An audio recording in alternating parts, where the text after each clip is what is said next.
Coach, just I know that some turnovers set you guys back early, last week. How did you sort of respond to that? Obviously, you came back and tied the game, but just your messages to them during that game where you get in a hole pretty early. Yeah, that was the story of it. We didn't play real well the first couple of drives of the game, and they did. And we got down early. I thought our kids showed a lot of courage, a lot of toughness, a lot of fight to get themselves back into it. But when you turn the ball over 3 times and they don't turn it over at all, that's the result you're going to get.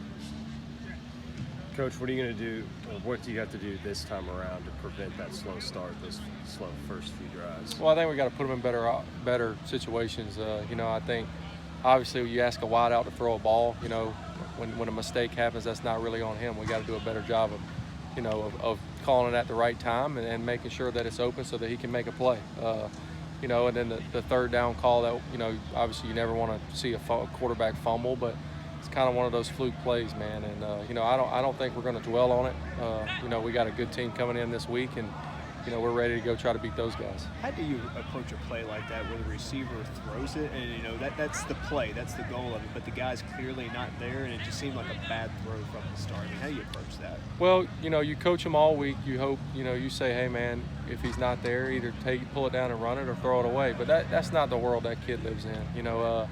You call those plays hoping that it comes really wide open, and it got open initially, and the corner just made a good play. The corner's eyes were in the backfield. He saw what was happening to him and read out of it and read out of the post and made a good play on it.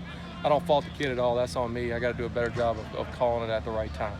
Coaches talked about the run game just getting better, and not only the line playing well, but Gage also running smarter and seeing that vision.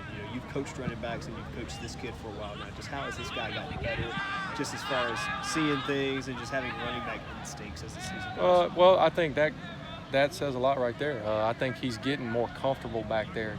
Those cuts and reads happen so fast that it takes a guy that's had 1,000 reps at it to go do it. I think as the season has worn on, he's kind of gotten a lot better at it. I think we're doing a lot better job of taking care of him during the week, allowing him to go out there and play with fresh legs. And I take it on the kid. The kid's really put in a lot of hard work and learning the nuances of playing running back. And, you see it week in and week out, the kid getting a lot better. How was he better on Saturday? Because Coach even said he thought that was his best game, just as far as the way he was able to see things. He got some long runs out there. I talked to him all week about making people miss. We're always – the quarterback hands the ball off, so you're always going to be a guy short. He's always going to have to make at least one guy miss. And, every good running back in America, you get them to the second level. Your job is to get them to the backers, get them to the safeties, and their job is the good ones make those guys miss. And, that's what he did there on a couple of the big runs is, the spin move got him out of trouble the one time, and making people miss allows you to go get big plays. And, I think it goes hand in hand, too, with our skill guys. I think our skill guys did a good job of blocking downfield, which sprung him for a couple of those big runs. It's been basically Gage and Ty that have taken those running plays, but just wanting to add Keyshawn more into that. Just how important is that to get that third person in there consistently, and what does he bring? Well, yeah, like I said, the getting later in the season, a guy that's taking as many reps as Gage, his body's going to start to wear down on him. So, again, doing a better job of taking care of him during the week. And then, Keyshawn brings a lot of speed. The kid can really run. He's going to hit it hard.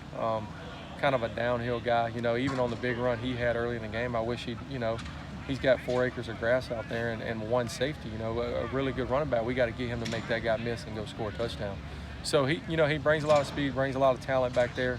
We're bringing him along. Hopefully he can play more and more, and which will take some of the wear and tear off of Gage, which will make Gage a lot better down this stretch run.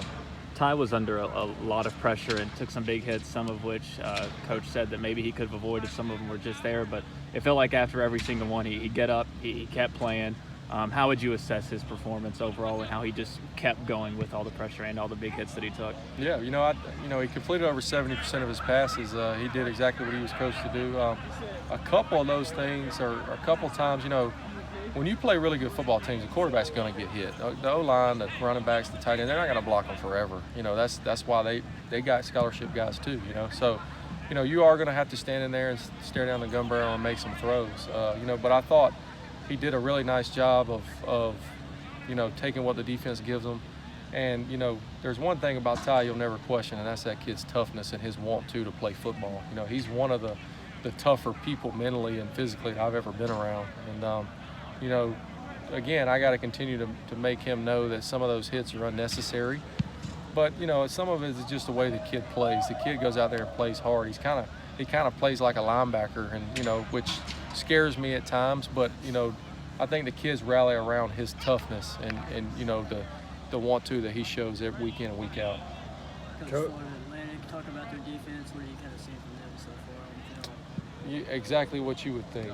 You know, they're really well coached. They have really good athletes on the back end.